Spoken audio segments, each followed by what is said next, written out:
Hi, it's been a while.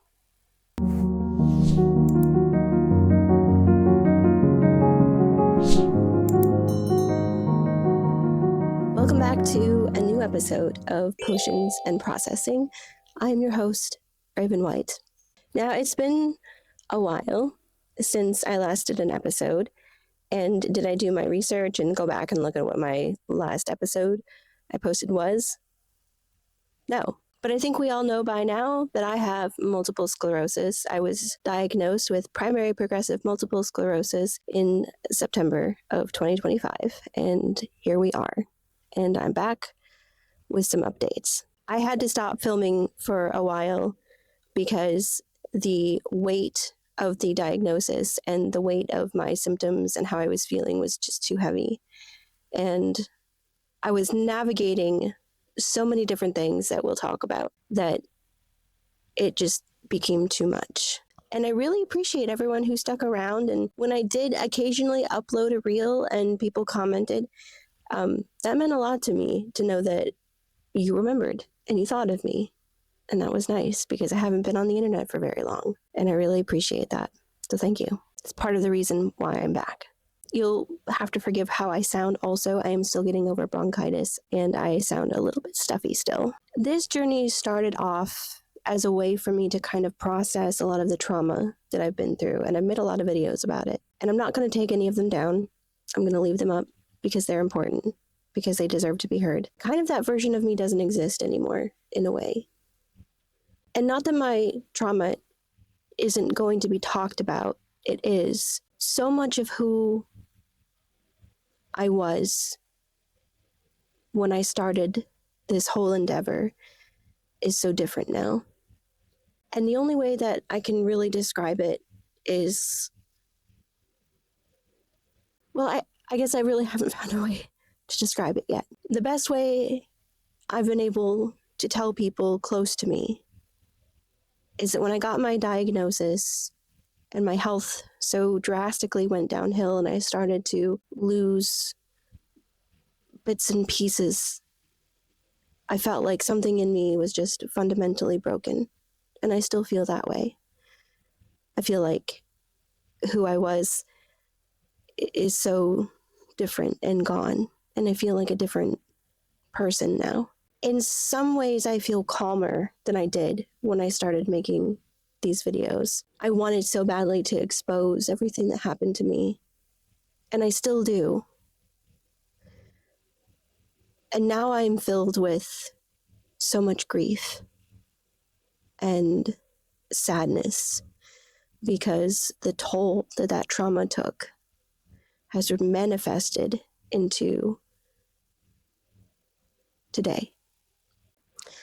I don't want this to be a sad, here I am back again video, but Potions and Processing is at its core about processing and healing and transparency and truth. And healing is not pretty. Healing is ugly and awkward, and it is bloody and terrible. Healing is grafting.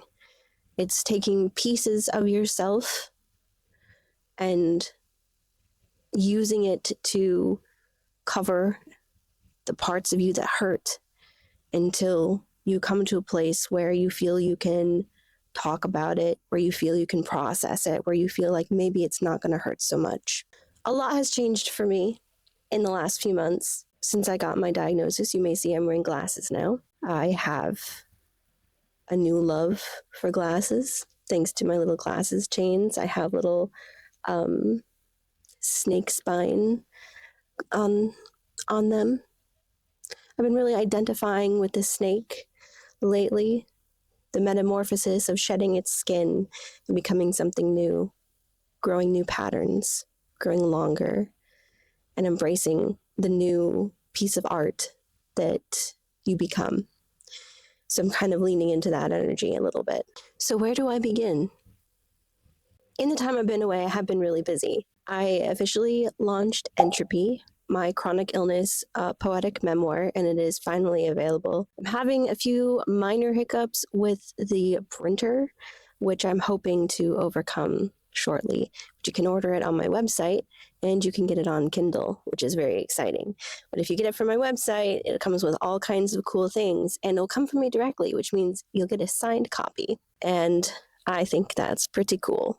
Entropy was kind of a big deal for me to release because it was originally multiple books in one, Entropy. Entropy was a collection about my experience with endometriosis, which I was originally going to call Endo, not End of, or something like that, something clever. Then I had poetry about pregnancy loss and then having a rainbow child, and it was going to be called Little Starlight. Then I had another collection about the mental health of chronic illness and how the two are tied so deeply together. And these were all written over the span of like 15 years or so. When I got my diagnosis and I started looking back through my history and examining all of the illnesses that I've had, all of the visits that I've had, all of the blood work that I've had, and how it all tied together, how this disease of MS has been living in my body for so long, and how it was so overlooked for so long, I realized that all of this poetry I'd been writing all of these years could not be separated. It had to be put together. It had to be a whole. It was a whole body. It was a Frankenstein piece of work. When we go to the doctor, I feel we are not often looked at as whole people. We are parceled off into sections. We have a section for our gut. We have a section for our reproductive health. We have a section for our back, a section for our feet, a section for our arms. Did you hear my little dog there? You might have. Anyway, all of that is very helpful when you need specialty medicine, when you need more than what your primary physician can offer you. However, sometimes when you're parceled off to all of these different doctors, your body as a whole and you as a whole person gets lost along the way and things start to become overlooked. And I saw through this poetry I'd written how it all interconnected and how it all belonged together because it told a whole story of a whole concise picture of my health and the things that I have struggled with and the things that I've overcome, and it could not be separated. And so Entropy became this monster of all of these things combined. So Entropy has 84 poems in it, and then each section, there are 6 sections to follow the law of entropy, which is a descent into chaos and decay. There are entries from me to you, the reader, where I tell you what is going on in my life during that time and how deeply affected I was by what care I did or did not receive and what was happening in my life behind the background, how much I struggled, how much I had to work, how much I had to suffer. I think sometimes we are not allowed to say, I have suffered. I have been broken. I have been hurt. I feel sometimes we're told, suck it up. Everybody suffers. Everybody works hard. Everybody does this. Everybody does that. And that is true. However, at some point, I think we should all be allowed to say, I have suffered and I have endured and I have been hurt and I have been in pain and it has sucked. And we should be allowed to say it without any judgment or without anybody swooping in to say, yes, but. There is no but. There just is. And that's a simple fact of the matter. And that's what Entropy is. Entropy is not a feel-good collection. It's just a matter of fact. This is what happened to me. And this is a result of these things, these situations that I was put in, these neglects that I witnessed. And then I ask the reader to bear witness to me, to see me, to understand.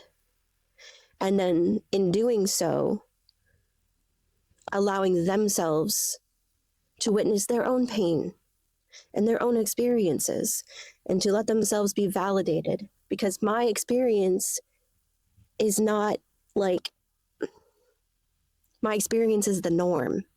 But enough about my book. My book came out, and then I also decided that that was not enough for me because books don't pay bills and I can't hold down a regular job anymore between all of the symptoms that I have and the way that my body works now. We're going to talk more about it, and I decided to start a new community called Flesh Rebellion. And if you follow me on any of my other social medias, you know I've kind of been teasing it for a couple of weeks. I've been making like these weird ass videos, and in all of my captions, I've been talking about Flesh Rebellion, Flesh Rebellion, Flesh Rebellion. Well, what the heck is Flesh Rebellion? I have a Ko-fi account, which I, for some reason, thought was pronounced like Ko-fi because I listen to lo-fi music.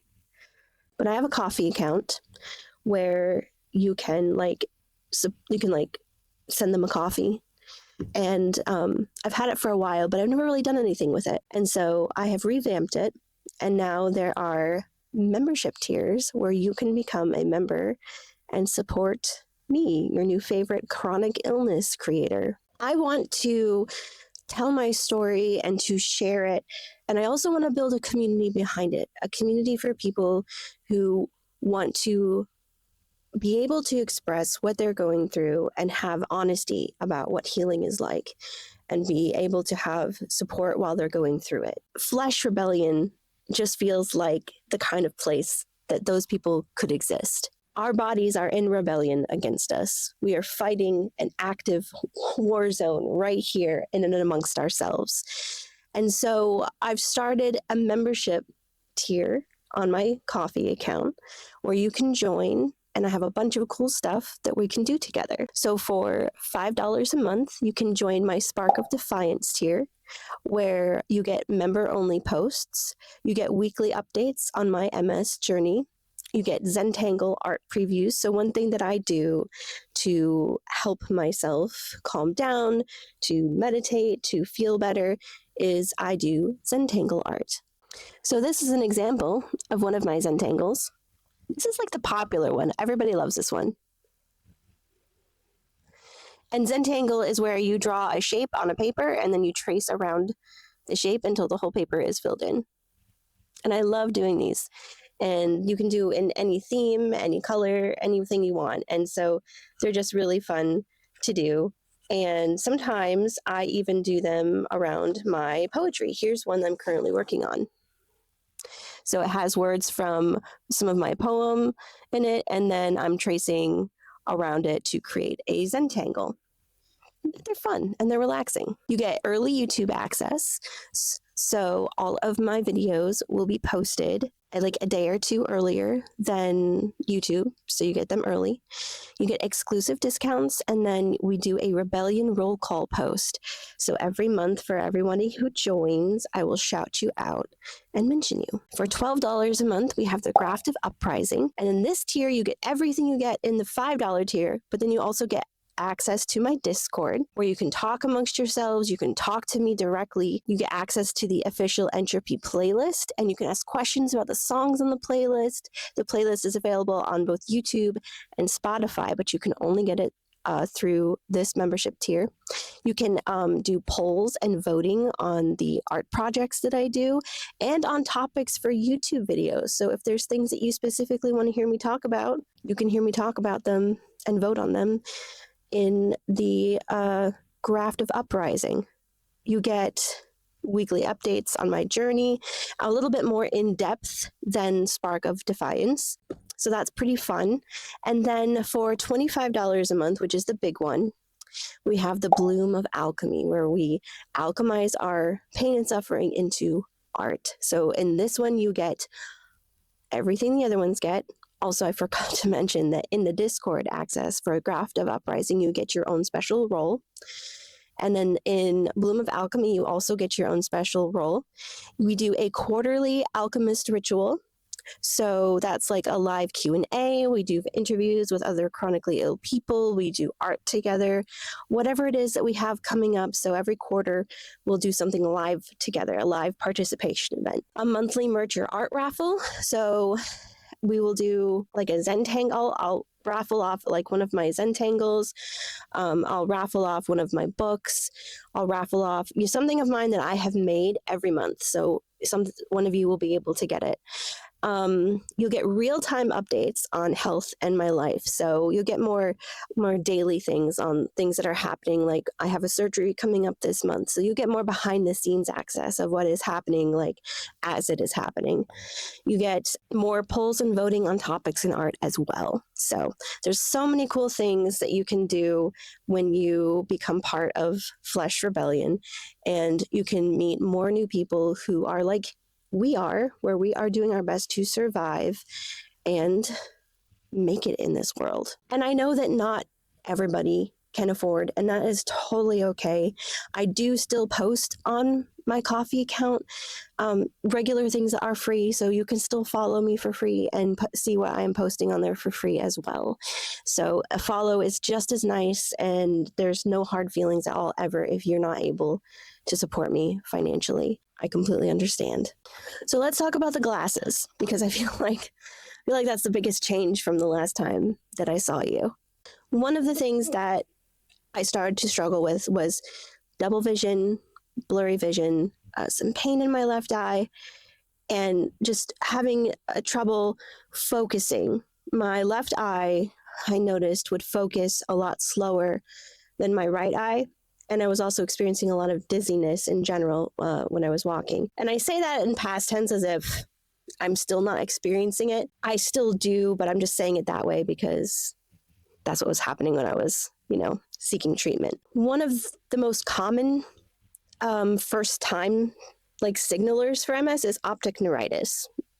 And that is when the nerves in your eye get inflamed due to the demyelination happening in your brain. I did not have a lot of optic neuritis signs like you stereotypically get.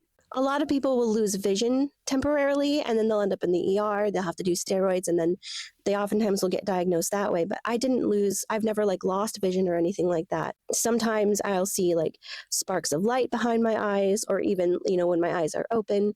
And I was still experiencing, like I said, the double vision, the blurry vision, the pain in my eye and stuff like that. So my neurologist sent me to an ophthalmologist, and it was a horrific experience. The technician that I first saw was really nice, and she was completely befuddled by my eyes, because when she was doing the examination, when they flash the light in your eyes to see how they adjust, my eyes were not adjusting at all. And she looked at me and she was like, "Do you know your eyes don't adjust to light?" And I was like, "That must be why the light and the sunlight is so painful now." And she was like, "Yeah." And she even went and got a bigger, more powerful light to shine in my eyes. And they don't do it as fast or as much as they're supposed to. And so that's why light is so painful, especially sudden bright light. So she did an adjustment, and we found that I have astigmatisms in my eye as well. And so glasses can help with that. And I'm also farsighted in my right eye. So she did the measurements for everything for what my glasses would be. And then she waited for the official doctor to come in and examine my eyes. When he came in, he didn't look me in the eye. He didn't really say hello beyond a gruff greeting. He sat down, he examined my eyes. He told me that the nerves in my left eye, I had optic neuritis, that the damage that I had was not reversible, that I was just going to have to learn to live with it, and that I better get on with it because there was nothing to be done. He was very rude in his nature. He wasn't kind when he was delivering this news. And I understand that not all doctors have a great bedside manner, but his was just blunt, and he had so many better places to be than here. And then he went on a really weird tangent about how I would never know for certain if I had MS until I was dead and they cut open my brain and looked at it. Now, here's a fun fact for you. When I was diagnosed with multiple sclerosis, there was many criteria that I met. I had extremely low vitamin D, and I had that for a long time. I had the lesions on my brain and my spinal cord. And then I also had a spinal tap where they checked the bands in my spinal fluid. There's a really long word for it. It starts with an O, and they checked those, and I had all of those. I had a bunch of those. And between that and all of my symptoms and how I was progressing, it was a pretty clear sign that it was multiple sclerosis, because the lesions that multiple sclerosis presents are different than other kinds of diseases that create lesions on your brain. So for him to sit there and say, you can't really know until they cut you open, was really upsetting. I wasn't there to see him for an MS diagnosis. I already had that, was already in different kinds of therapies for that, like occupational therapy, physical therapy, and I was already getting ready to start my first infusion treatment. So I was not happy to hear him sit there and basically discredit that I had MS and go on this weird thing about how maybe it was all in my head. I was so deeply upset afterwards that I was like crying by the time we got to the car. At the end of that week, I had a meeting with my psychologist, and I told her, what was happening. And I asked her, I was like, is it normal to tell an MS patient that you can't really know if you have MS until you're dead and they cut you open? And she was like, no. So I talked to her, and then I talked to my neurologist, nurse practitioner, and they both agreed that that was obscene. And so they gave me the information to make an official report, a grievance against this doctor. Well, that evening, me and my friend Muse looked up this doctor online to see what his reviews were like. And we found this website with real authentic reviews, because I don't know if you know this, but a lot of the times the reviews on like the doctor websites, they're not real.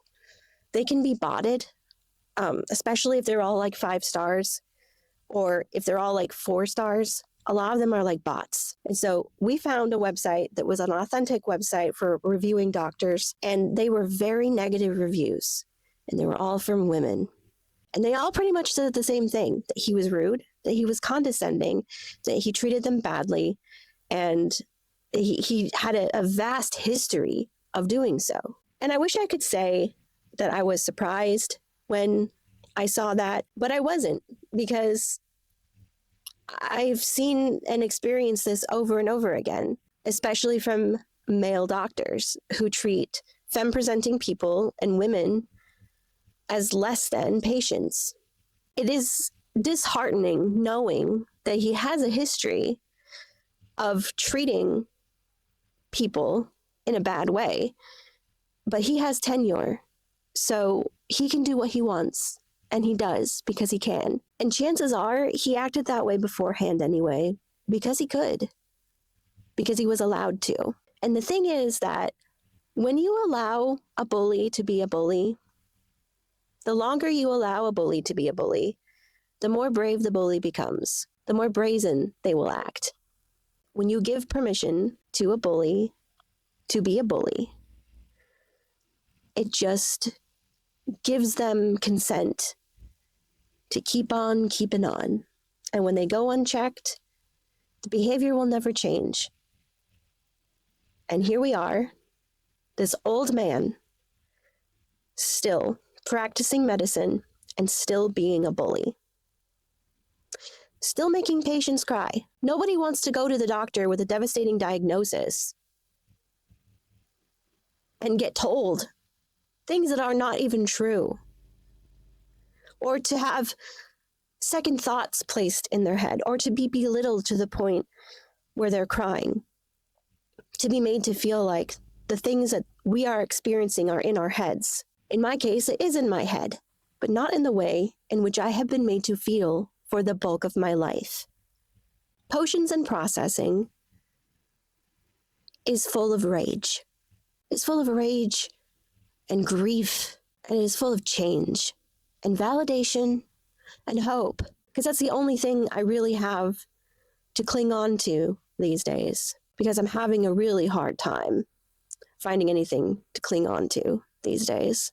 But I hope that my tiny little voice in this speck, my little droplet in the ocean will somehow make a difference, even if it's just to let you know that what you're experiencing is unfortunately normal, but it's not okay.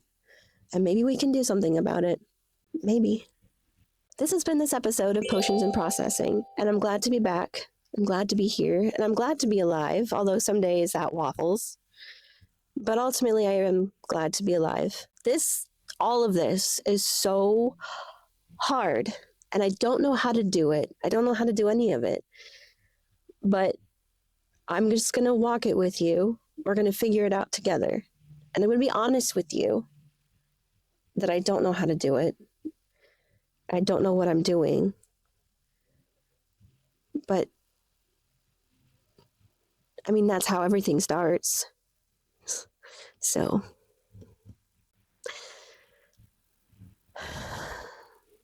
remember, we may be different species, but we're all part of the same family. So please be kind to yourself, be kind to others, and I will see you next week.